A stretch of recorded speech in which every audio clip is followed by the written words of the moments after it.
के सामने था उसे कैसे खत्म यहां पर किया जा रहा है। लीडरशिप देखिए, लीडरशिप बताता हूं मैं आपको कैसे जो है यहां पर ढेर की गई है। जो सबसे बड़े चेहरे थे, सबसे बड़ा चेहरा हसन नसरल्लाह, जो हिजबुल्लाह का चीफ, सबसे बड़ी कामयाबी जिसे ढेर कर दिया गया, जिसे मिटा दिया गया। वहीं अगला जो सबसे बड़ा चेहरा था वो था मोहम्मद अली इस्माइल का। यह मिसाइल यूनिट का कमांडर था, इसे ढेर यहां पर कर दिया गया, इसे मिटा दिया गया। पूरी लीडरशिप की तस्वीर मैंने आपको दिखाई है। वहीं अगली तस्वीर दिखाइए, मोहम्मद अली इस्माइल। इसके अलावा अगला चेहरा था हिजबुल्लाह के टॉप कमांडर का हुसैन अहमद इस्माइल, इसे मार दिया गया, इसे मिटा दिया गया। यह वो पूरी लीडरशिप थी जो हिजबुल्लाह को ऑपरेट यहां पर जो है वो करती हुई नजर आ रही थी। लेकिन इजराइल का जो ऑपरेशन है वो अभी भी लगातार जारी है। कैसे इन्हें मिटा रहा है इजराइल, देखिए जरा।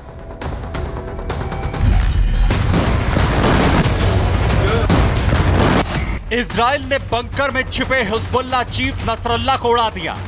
इजराइल ने नसरल्लाह के खात्मे के लिए बंकर बर्स्ट बम का इस्तेमाल किया।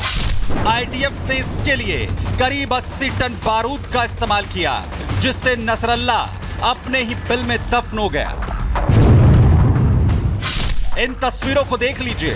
हिजबुल्लाह का चीफ नसरल्लाह इन्हीं इमारतों के नीचे बने बंकर में छिपा था, लेकिन जब इजराइल ने यहां एयर स्ट्राइक की तो देखिए कैसे चारों तरफ मलबा ही मलबा फैला हुआ है।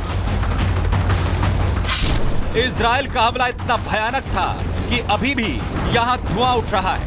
आसपास की सारी बिल्डिंगें इस हमले से प्रभावित दिख रही हैं। जैसे लग रहा है कि पूरा इलाका ही इस बमबारी से दहल गया। हिजबुल्लाह चीफ नसरल्लाह के खात्मे के पीछे इजराइल की खुफिया एजेंसी मोसाद की सटीक जानकारी को भी माना जा रहा है। मोसाद ने समय रहते नसरल्लाह के ठिकाने का पता लगाया था। नेतन्याहू को जब यह खुफिया जानकारी दी गई तो उन्होंने तुरंत नसरल्लाह के खात्मे का आदेश दे दिया। इस एयर स्ट्राइक में पूरी कोशिश की गई कि किसी आम नागरिक की जान न जाए। यही वजह है कि मोसाद की खुफिया खबर को एक बार फिर से वेरीफाई किया गया और एयर स्ट्राइक का समय उस वक्त रखा गया जब कम से कम जनहानि की संभावना हो। नसरल्लाह के खात्मे से यूरोप सहित कई देशों में जश्न मनाया जा रहा है। इजराइल में भी विजय का माहौल है, लेकिन नेतन्याहू जानते हैं कि खतरा अभी टला नहीं। अभी तो सिर्फ खतरनाक आतंकियों की सफाई की शुरुआत है। जब तक सारे आतंकी उनके आका मिटा नहीं दिए जाते, तब तक दुनिया में शांति कायम नहीं हो सकती। Bureau report, Republic Bharat. तो इजराइल के हमलों से हिला हुआ हिजबुल्लाह, लेकिन अब मर रहा है तो लगातार हमले भी कर रहा है। पलटवार कैसे? हिजबुल्लाह भी इजराइल पर रॉकेट दाग रहा है। ज्यादातर जो हथियार हैं उन्हें खत्म कर दिया गया है, लेकिन हिजबुल्लाह आखिर कैसे पलटवार कर इजराइल को बैकफुट पर पहुंचाने की कोशिश कर रहा है। और कोशिश यही है कि ज्यादा से ज्यादा नुकसान अब वो इजराइल को पहुंचा सके। लेकिन अब यह जिम्मेदारी हासिम सफुद्दीन के कंधों पर है। हासिम सफुद्दीन, जिसे जिम्मेदारी यहां पर मिल गई है, अब उसे क्या करना है, उसका प्लान क्या है, वो मैं आपको बताता हूं। अपनी लीडरशिप को उसे दोबारा से खड़ा करना पड़ेगा। हिजबुल्लाह लड़ाकों का जो मनोबल गिर चुका है उसे वो बढ़ाने की कोशिश करेगा। इजराइल से लड़ने के लिए उन्हें एक बार फिर से वो तैयार यहां पर करेगा।